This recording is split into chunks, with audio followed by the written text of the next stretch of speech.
Welcome to the Real News Network. I'm Paul Jay, coming to you from Washington. And joining us now from Frankfurt, Germany, is William F. Engdahl. He's the author of Full Spectrum Dominance, Totalitarian Democracy in the New World Order. Thanks for joining us, William.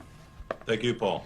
So, William, you've written recently about the possibility of a massive oil find underneath Haiti and how this might connect to U.S. strategy in the Caribbean. Talk a bit about what you've written. Well, if you look at a geophysical map of Haiti and the Caribbean, it jumps out that Haiti and Port-au-Prince, Haiti, lies right along the conjunction of what are called tectonic plates, but three separate tectonic plates. It's, if you can imagine a china vase that falls off the table and gets broken in many pieces and you glue it back together, well, these tectonic plates are a bit similar and in terms of images, but three of those converge right at the land area that's called Haiti. And generally, where we have such a conversion of tectonic plates, we have a great amount of geophysical motion, energy, and so forth. They tend to be along, in the Pacific, you have the Ring of Fire, which is literally the ring of volcanic activity. Indonesia is in one such zone. The Saudi Arabia and the giant oil fields of the Middle East from Kuwait and so forth, the Persian Gulf, are another such convergence of such plates. And up until now, there's been very little talk about petroleum in Haiti, but it's not because there hasn't been interest in petroleum in Haiti. My take on it is that there are, according to geophysicists knowledgeable about the geophysics of the Caribbean basin, you probably have large multinational oil companies, U.S., British oil companies, and their allies, who are aware that with a little bit of exploration onshore and offshore, that there are probably enormous oil finds. And you just had 2 years ago offshore Cuba, just north of Haiti, a giant, supergiant actually, oil discovery with several billion barrels of believed reserves of oil there that the Russians are helping the Cubans to exploit. So it stands to reason that the same geological fault line of these tectonic plates, the Caribbean plate, the North American plate, and the South American plate, they all converge north of Venezuela and in the area that's called Haiti. That also makes Haiti ripe for other unusual minerals such as uranium, gold, and so forth. And I my own sense from talking with geophysicists on this whole Haiti question is that Haiti is probably one of the undeveloped treasures of mineral wealth on the planet. Now, why do you think it's been so undeveloped for so long? Because there's been some suggestions of oil and perhaps other minerals, if I understand correctly, even as far back as the 1970s. Mm-hmm. I think for the following reason. As I wrote in an earlier book, A Century of War, Anglo-American Oil Politics, the question for the United States and Britain since World War II, the question of oil reserves around the world, has not been an economic question, a business question of developing new oil fields to sell it at so many dollars a barrel for the profit of Exxon, Mobil, Chevron, whatever. But it has been a geopolitical question. It's been one of the power pillars, if you want to call it that, of the United States power projection in the post-World War II world.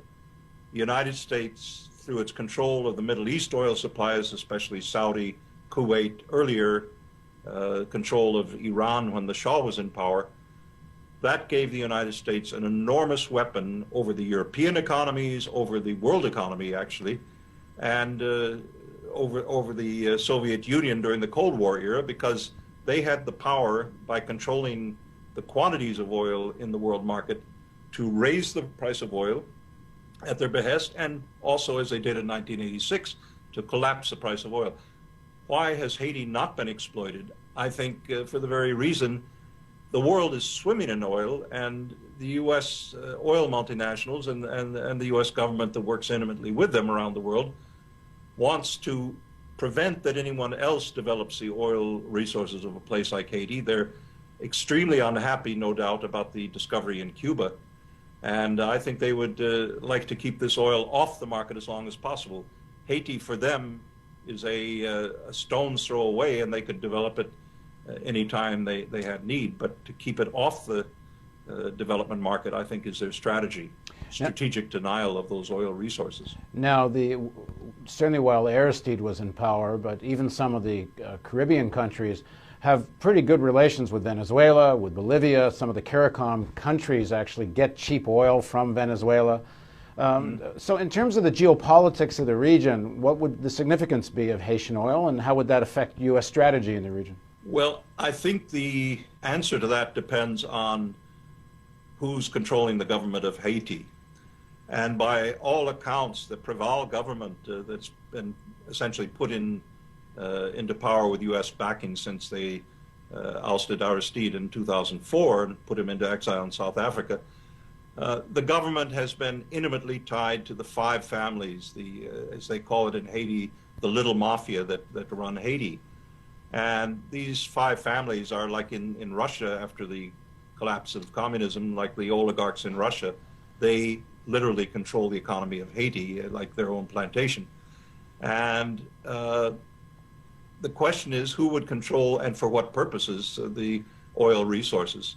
If those five families are in control and prale is doing their bidding, then by all accounts I've seen, it wouldn't matter because it wouldn't benefit the economy and the livelihood of the ordinary Haitians. So if that were to be developed as a national resource in a way that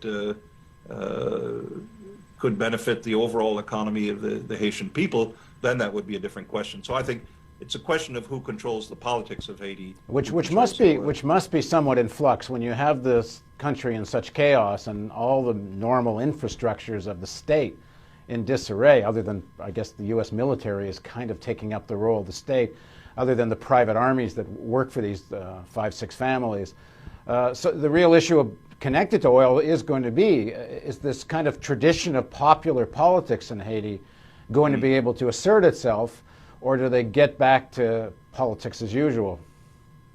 Yeah, that I have no means of calling. I think the fact that the latest figures are 13,000 U.S. troops on that tiny little island, that's quite a lot of military power. I think probably the need is for less military projection and more humanitarian food and water and shelter aid from, and this is what the Haitian websites have been pleading for ever since the January earthquake.